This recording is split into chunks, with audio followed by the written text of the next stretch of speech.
সবাইকে জানাই good morning and চলে এসেছি চায়ের কাপ হাতে নিয়ে। এমন একটা সুন্দর ওয়েদার, বাইরে ফুরফুরে হাওয়া চলছে। মনসুন সিজনটা দারুণ লাগছে, বিশ্বাস করুন। হায়দ্রাবাদে এবার মানে ইচ্ছেই করছে না কোথাও যেতে, কিন্তু কি করব। আজকে আমাদের সেই যাত্রার plan.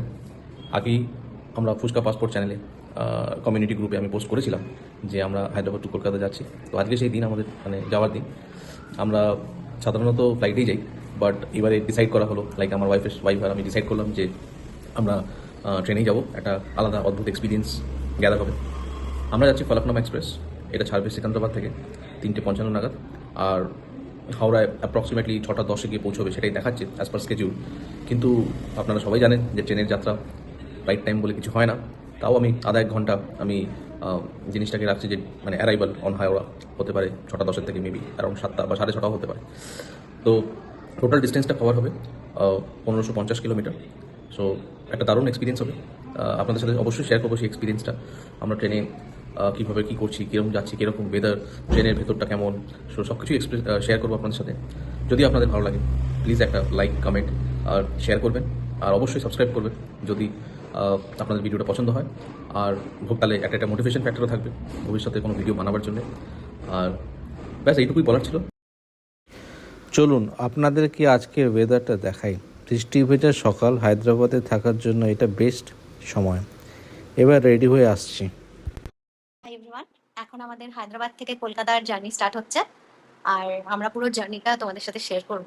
So requesting all of you to join with us. Bye bye. এখন আমরা হায়দ্রাবাদ স্টেশনের জন্য রওনা দিচ্ছি আমাদের লোকেশন থেকে।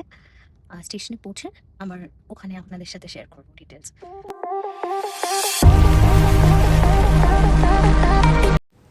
আমরা এখন হায়দ্রাবাদ থেকে হাওড়া যাওয়ার জন্য ফলকনুমা এক্সপ্রেসে উঠে গেছি। সেকেন্ড এসি টিকিট করা ছিল। সিটগুলো বেশ স্পেশিয়াস, আর bedding, pillow covers, everything were clean. আমার হাজব্যান্ড অলরেডি শুয়ে পড়েছে। আমি এখানে রিডিং লাইটটা একটু চেক করে দেখছিলাম, সেটা ভালো কাজ করছিল।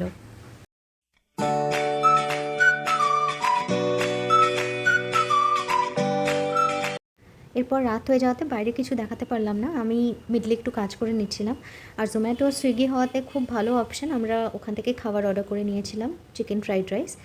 সো ওটাই এখানে দেখাচ্ছি। খাবারটা ওয়াজ ভেরি টেস্টি, আর খুব গরম ছিল, আর কোয়ালিটি খুব ভালো ছিল, কোয়ান্টিটিও খুব ভালো ছিল। কস্টিংটা মেবি একটু হাই ছিল, বিকজ এখানে কোনো ফ্রি ডেলিভারি ওসব ছিল না, but then it was satisfactory. আবার কালকে সকালে দেখা হচ্ছে।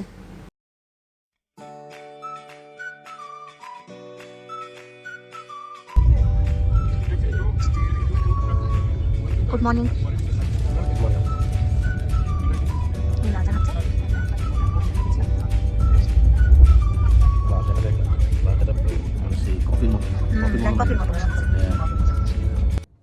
আমাদের ব্রেকফাস্টটা হয়ে গেছে, সেটা দেখাতে পারলাম না, ডাইরেক্ট লাঞ্চ ভিডিওটা শেয়ার করলাম। এই খুর্দা স্টেশন ছেড়ে আমরা রওনা দিচ্ছি হাওড়ার দিকে। অলরেডি ট্রেনটা লেট।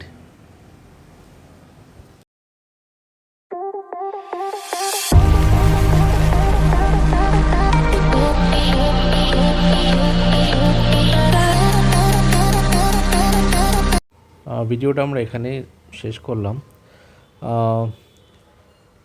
আপনাদের যদি পছন্দ হয় লাইক, সাবস্ক্রাইব, শেয়ার অবশ্যই করবেন, একটা মোটিভেশন ফ্যাক্টর থাকবে। আর খুব শীঘ্রই একটা নেক্সট ব্লগ নিয়ে আসছি আমরা।